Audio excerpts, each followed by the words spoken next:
El olor a café tostado de la mañana no logró disipar el frío que Marcos sentía en las manos. Estaba sentado a su mesa de desayuno, inmerso en la calma minimalista de su apartamento en la colonia Roma, Ciudad de México. Frente a él no había un contrato de fusión, sino una hoja simple con 3 columnas, activo X, activo y activo Z. 3 oportunidades de inversión que su asesor le había presentado, un fondo de capital privado, un portafolio de bonos SIG y una inversión inmobiliaria en una zona turística emergente.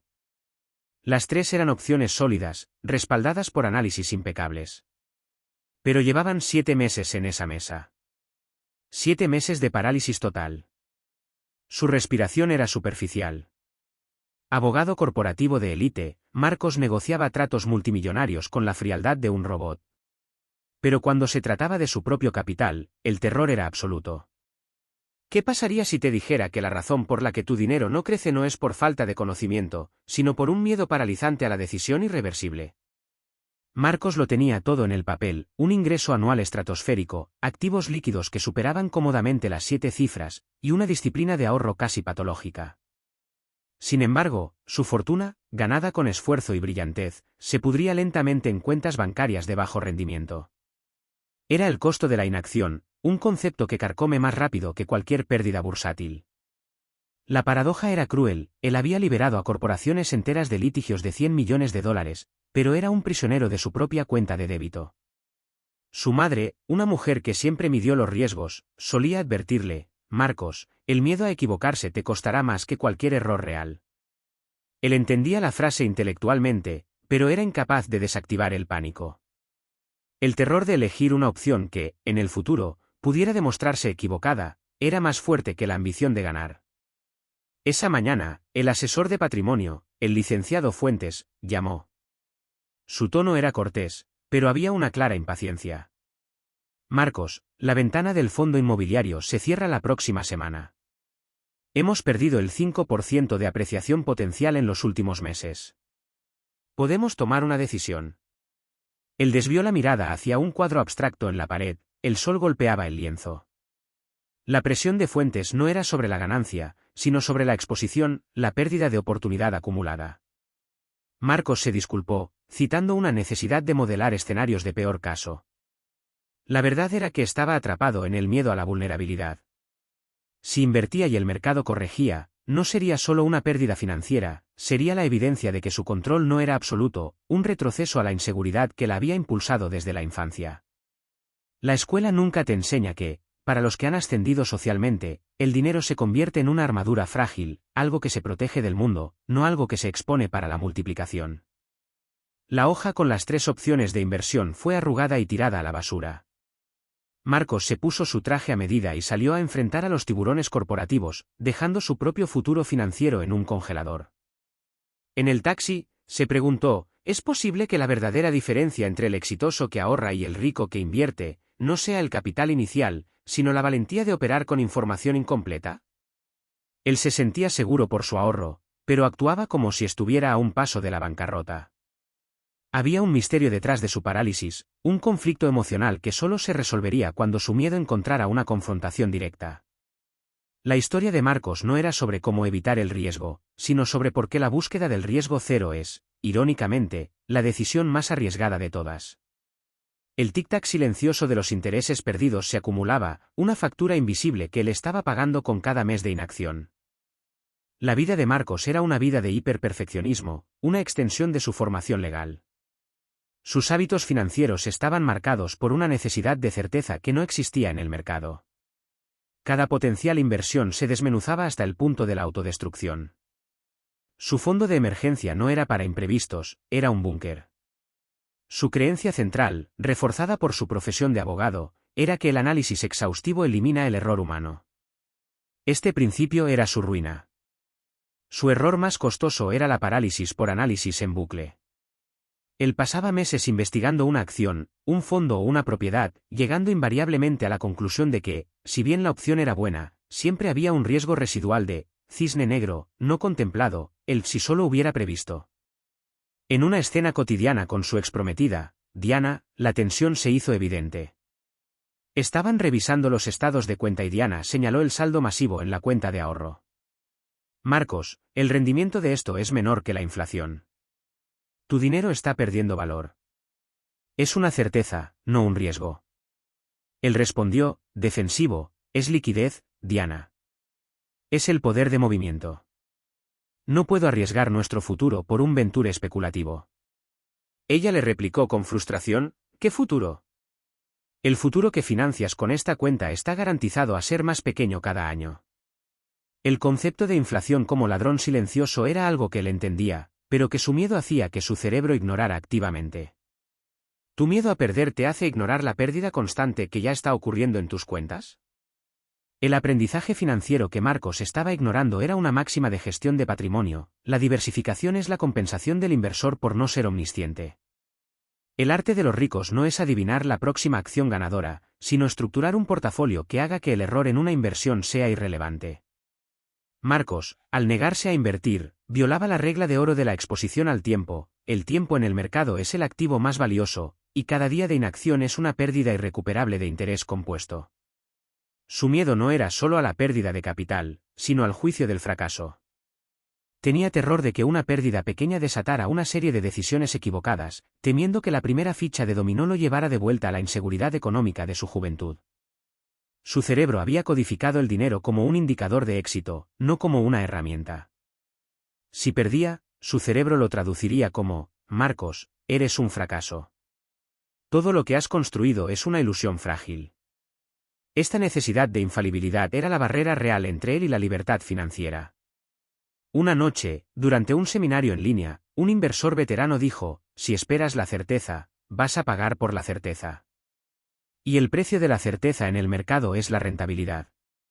La tensión aumentaba a medida que sus pares, menos analíticos pero con más tolerancia al error, reportaban ganancias consistentes, mientras su capital se estancaba. El clímax era inminente, y llegaría de la mano de la evidencia brutal de que su estrategia de no hacer nada era la más arriesgada de todas. La inacción de Marcos estaba a punto de costarle más que cualquier inversión mal elegida. El golpe no vino de una caída del mercado, sino de un evento corporativo de su propia firma. La empresa donde Marcos era socio clave anunció un cambio en el plan de compensación de capital, moviendo una parte significativa de los bonos de fin de año, que él había planeado depositar inmediatamente en su búnker de ahorro, a un fondo de inversión interno obligatorio de la firma, con un periodo de bloqueo de 5 años. La inversión era sólida, pero el golpe emocional fue devastador. Marcos no podía tomar la decisión, y ahora, alguien más la había tomado por él, atando su capital por media década. Se sintió violado, despojado de su control. El clímax fue la revelación emocional que lo dejó sin aliento: no es el mercado el que te controla, es tu miedo a perder el control. Al negarse a tomar decisiones proactivas sobre su capital, había cedido el poder a una fuerza externa: la firma, el gobierno, la inflación. Su estrategia de no hacer nada no había evitado el riesgo, solo había transferido la decisión de riesgo a otros. La pérdida de control sobre ese capital bloqueado fue más dolorosa que si lo hubiera perdido en una mala inversión. La cifra del bono era enorme, verlo irse sin su consentimiento fue una confirmación de su inutilidad financiera. El aprendizaje poderoso surgió de esta pérdida de soberanía: el verdadero secreto de los ricos no es la rentabilidad, sino la soberanía financiera, la capacidad de tomar decisiones oportunas y estratégicas sobre el 100% de tu capital. Ellos no buscan evitar el riesgo, buscan diversificar la autoría de la decisión. Sofía solo había atendido el miedo al error de inversión, ignorando el miedo a perder la soberanía y el miedo a la inacción. Se dio cuenta de que su miedo no era a la pérdida de dinero, era a la pérdida de estatus como el experto infalible. Tenía terror de que si elegía mal, su identidad profesional se desmoronaría. El punto de quiebre fue cuando se permitió sentir la humillación, no por el cambio en el plan de compensación, sino por su propia debilidad. El capital que estaba destinado a ser su seguridad absoluta ahora estaba en manos de otros. Marcos se levantó y caminó hasta el ventanal, su rostro reflejando una desesperación fría. ¿Estás dispuesto a aceptar que la inacción es un voto de confianza en las decisiones de otros sobre tu propio futuro? Marcos lo entendió por fin: la parálisis por análisis es una forma de rendición financiera. El clímax había terminado, dejando un vacío, pero también una claridad brutal. La primera acción no sería invertir, sino aceptar su nueva realidad: estaba a la merced de su sistema, un sistema que él mismo había diseñado para estancarlo. Las consecuencias inmediatas fueron una profunda crisis de identidad para Marcos. Financieramente, el capital bloqueado generó una sensación de encierro, forzándolo a vivir con un presupuesto más estricto del que estaba acostumbrado, a pesar de su alto ingreso. Emocionalmente, se sintió incompetente. La pérdida de soberanía sobre una parte tan grande de su dinero lo llevó a cuestionar su habilidad como abogado, el pilar de su autoestima. Su socio principal, al notar la distracción de Marcos, le preguntó: ¿Estás aquí, Marcos? Pareces estar litigando contra ti mismo. La consecuencia más dura fue la confrontación con Diana, que terminó la relación al darse cuenta de que la parálisis de Marcos no era una fase, sino una característica central de su personalidad que ponía en riesgo la estabilidad emocional de ambos. El primer acto simbólico para romper con la vieja creencia fue un gesto pequeño pero catártico: liquidó su cuenta de ahorro de muy bajo rendimiento, la que había llamado el búnker de la seguridad. No se trataba del dinero, sino del nombre.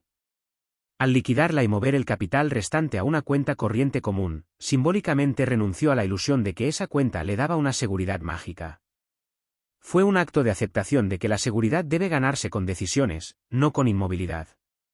Marcos introdujo un concepto financiero práctico en su vida, no como una estrategia, sino como una herramienta de mindset contra el parálisis, la regla del 5% de la imperfección.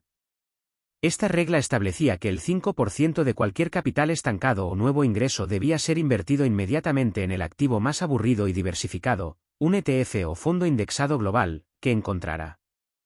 El propósito de la regla no era el rendimiento, era forzar la acción y aceptar el error. Al invertir el 5%, la pérdida máxima posible era insignificante, lo que neutralizaba el miedo a la decisión irreversible. Era una terapia de choque contra el ego que exigía el 100% de perfección. Para manejar la culpa del juicio del fracaso, introdujo el presupuesto de sanación por inacción, sí. Marcos calculó el monto de intereses no ganados y pérdidas inflacionarias de los últimos 2 años, una cifra dolorosa. Asignó el 50% de sus bonos restantes a pagar simbólicamente ese sí. Este acto de pagar por el error de la inacción lo ayudó a transformar la vergüenza en responsabilidad. La dificultad de la transición fue la confrontación constante con la necesidad de más análisis. El ego le susurraba: no has revisado el ratio P/diagonale del fondo, esto es imprudencia. Tuvo una recaída emocional cuando el fondo indexado en el que invirtió el primer 5% bajó ligeramente en la primera semana. Sintió pánico. Pero se aferró a la regla del 5% de la imperfección, recordándose que el objetivo no era ganar, sino decidir. Se obligó a invertir el siguiente 5% al mes siguiente, sin revisar el rendimiento de la inversión anterior. Era la primera vez que una decisión financiera no estaba impulsada por el miedo o el análisis, sino por la disciplina simple. La sanación de Marcos era el lento proceso de reemplazar la perfección con la consistencia. La reconstrucción de Marcos no fue la búsqueda de una nueva herramienta, sino la creación de un sistema de vida que reemplazara la necesidad de control absoluto. Desarrolló el sistema de inversión por soberanía, SIS, una filosofía que neutralizó directamente su terror al arrepentimiento y a la pérdida de control. Este sistema se basó en la verdad que él aprendió de la gente verdaderamente rica: la riqueza es la capacidad de decidir libre de la presión de la emoción. El SIS constaba de 3 categorías de capital, cada una con un propósito emocional definido. Capital de cimiento, la defensa del control, 40% del total. Este capital tenía la misión de proteger de la volatilidad y del riesgo inflacionario, con la máxima liquidez posible. Se invierte solo en activos que él podía vender en 48 horas sin penalización, cumpliendo con el RMA, rendimiento mínimo aceptable. Son los activos que le garantizan la libertad de movimientos. Propósito emocional: eliminar la sensación de encierro y el miedo a la pérdida de soberanía. Capital de consistencia, la terapia del tiempo, 45% del total. Este es el capital destinado al crecimiento pasivo a largo plazo. Se invierte de forma automática y sin análisis, usando la regla del 5% de la imperfección, principalmente en un portafolio de fondos indexados diversificados. Marcos se prohibió revisarlo más de una vez al año. Propósito emocional: sustituir la parálisis por la acción, demostrando que la inversión aburrida y constante supera al análisis brillante y nulo. Capital de aprendizaje: el laboratorio del ego, 15% del total.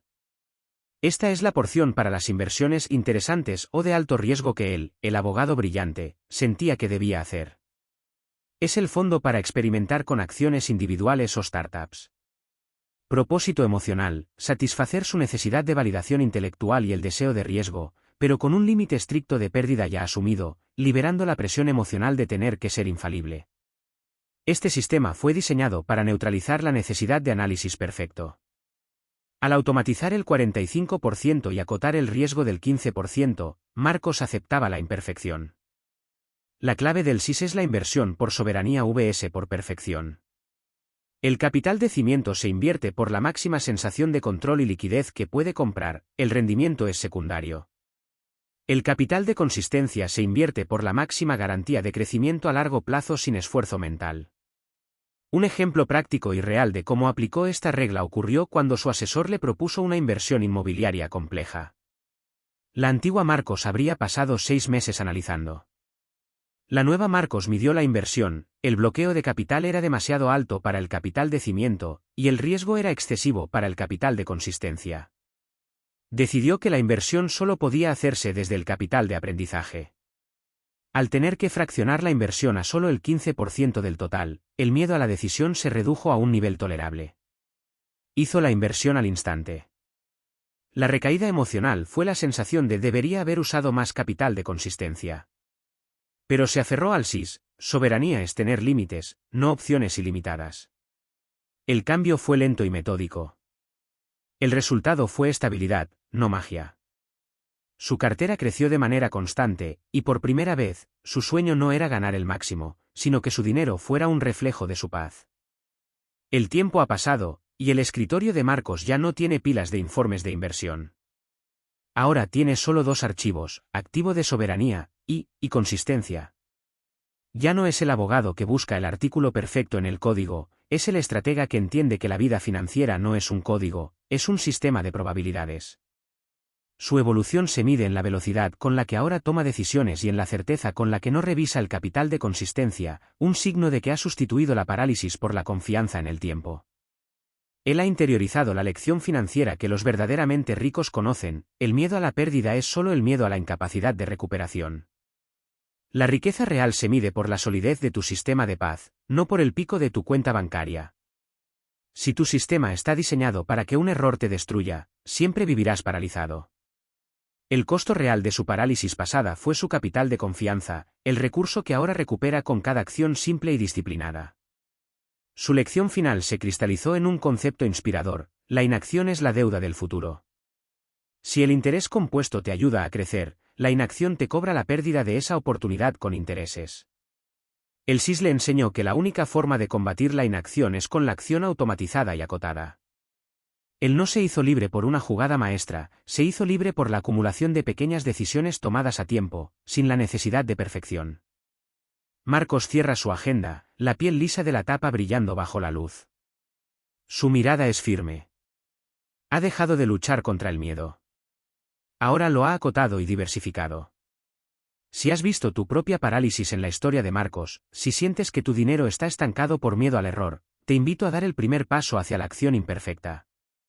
En el próximo vídeo, te mostraré cómo crear tu propia cuenta de consistencia, y por qué la inversión más aburrida es la que finalmente liberará tu capital emocional.